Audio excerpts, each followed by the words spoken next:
Lukas 15:4-7.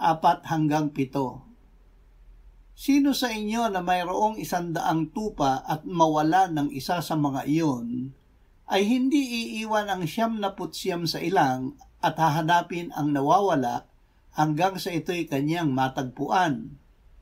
At kapag natagpuan niya, pinapasan niya ito sa kanyang balikat na nagagalak.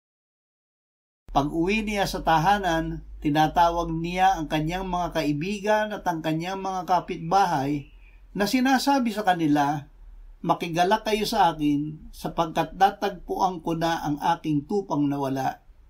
Sinasabi ko sa inyo, magkakaroon ng higit na kagalakan sa langit dahil sa isang makasalanang nagsisisi kaysa 99 na taong matutuwid na hindi nangangailangan ng pagsisisi. Tinanggap ni Jesus ang mga makasalanan. Nang ang mga maniningil ng buwis at mga makasalanan ay lumapit kay Jesus upang makinig, nagbulong-bulungan ang mga Fariseo at mga eskriba.